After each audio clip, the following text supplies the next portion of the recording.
थोडा उजेड ठेवा, अंधार फार झाला, पण ती जपून ठेवा, अंधार फार झाला.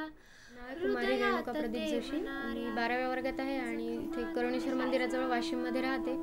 मी 12वीला आहे, कॉलेज पण करते, पण कॉलेजसोबतच मग घरची परिस्थिती खूप म्हणजे चांगली नसल्यामुळे मला घरासाठी पण खूप प्रयत्न करावा लागतो. माझ्या आजोबांचं वय 75 वर्षाचं आज आहे, पण तरी पण ते काम करतात. त्यांची सिच्युएशन नसताना फक्त घरासाठी, की घरामध्ये त्यांचाही हातभार असला की मग सगळ्यांनी मिळून काम केलं की कुठलंही पूर्ण होतं. म्हणून मग आई पण माझी शिक्षिका आहे शाळेमध्ये, आईला पण मंथली 1000 रुपये मिळतो.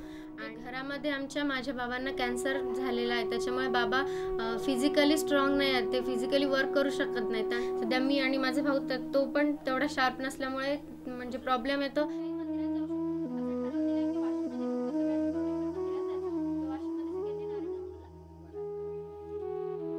मग मी घरी 1 ते 4थी पर्यंतच्या विद्यार्थ्यांच्या ट्युशन्स पण घेते.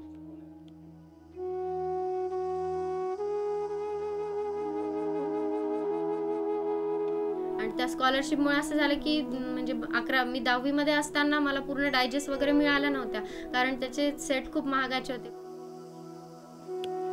त्यामुळे मग मी 12थसाठी जे मला आवश्यक पुस्तकं आहेत किंवा जे मला काही लागतात ते सगळं मी त्या पैशातून घेतलं, म्हणजे त्याचं लोड घरच्यांवर आलं नाही.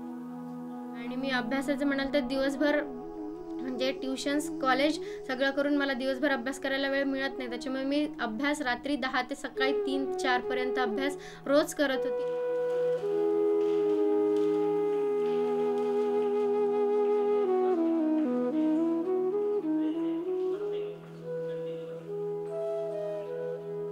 त्याच्यातून मग अम्मांनी स्कॉलरशिप दिल्यामुळे मला खूप फायदा झाला की मला जास्ती खर्च म्हणजे पटकन पुस्तकं वगैरे कोणावर अवलंबून राहायचं काम नाही पडलं. नाही तर मग आधी कोणाला मागावं लागत होतं, तुझं काम झालं का मला दे.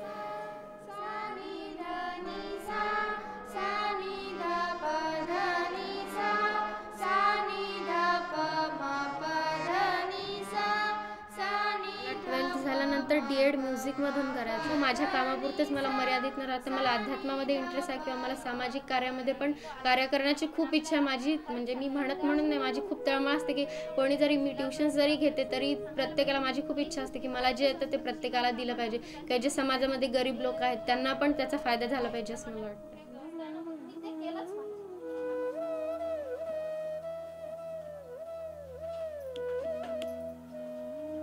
आणि मग त्याचा खर्च पण मी माझ्या ह्याच्यातून काढला, की घरावर त्याचा लोड येणार नाही किंवा त्यांना माझ्या शिक्षणाचा त्रास नको, की जेणेकरून त्यांनी कंटाळून मला म्हणू नये की तू आता शिक्षण घेऊ नको.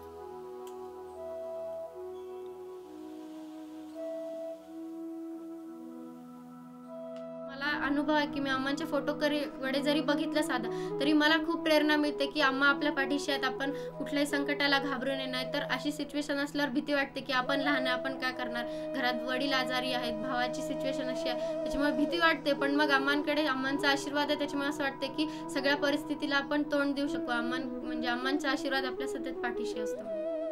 बाई तू माझे आई, भक्ताला तू दर्शन देई, तू दर्शन देई, तू दर्शन देई.